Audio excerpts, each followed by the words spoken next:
ওদালগুৰিৰ মাজপথত দৈনিক চালানবিহীন শ শ ট্ৰেক্টৰত বালিশিল সৰবৰাহ অধিকাংশ ট্ৰেক্টৰ চালকৰ নাম অনুজ্ঞাপত্ৰ চকুমুটাকুলিৰ ভাও বন বিভাগ তথা আৰক্ষী প্ৰশাসন ওদালগুৰি জিলাৰ মাজপথ বন বিভাগৰ চকুৰ সন্মুখৰে নিতৌ চলি আছে শ শ চালানবিহীন বালিশিল ভৰ্তি ট্ৰেক্টৰ ৰাজহ ফাঁকি এনেদৰে দৈনিক শ শ বালিশিল ভৰ্তি ট্ৰেক্টৰ চলাক লৈ স্থানীয় দল সংগঠন তথা সাধাৰণ ৰাইজে প্ৰতিক্ৰিয়া প্ৰকাশ কৰিছে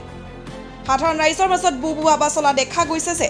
মাজপথত বন বিভাগৰ এটা বিয়াগুম কাৰ্যালয় থকাৰ পিছতো কেনেকৈ এনেদৰে ৰাজহ ফাঁকি দি নিতৌ অবৈধভাৱে বালিশিল সৰবৰাহ কৰিব পাৰে বন বিভাগ আৰু বালি মাফিয়াৰ মাজত নিশ্চয় কিবা গোপন বুজাবুজি থাকিব লাগিব বুলিও ৰাইজে আলোচনা কৰা দেখা যায় আনহাতে অবৈধভাৱে বালিশিল সৰবৰাহ কৰা ট্ৰেক্টৰসমূহৰ চালকসকলৰ প্ৰায় সংখ্যকৰে অনুজ্ঞাপত্ৰ নাই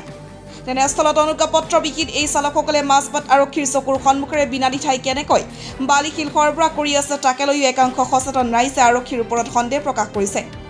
স্থানীয় ৰাইজে অনুজ্ঞাপত্ৰবিহীন চালকে চলোৱা তথা অবৈধভাৱে সৰবৰাহ বালিশিল ভৰ্তি ট্ৰেক্টৰসমূহক অনতিপলমে নাকি লগাবলৈ বিটিচি বন বিভাগৰ কাৰ্যবাহী সদস্যৰ ওদালগুৰি জিলা আৰক্ষী প্ৰশাসনৰ ওচৰত দাবী জনাইছে ওদালগুৰিৰ পৰা দীপান ডেকাৰ ৰিপৰ্ট অসম নিউজ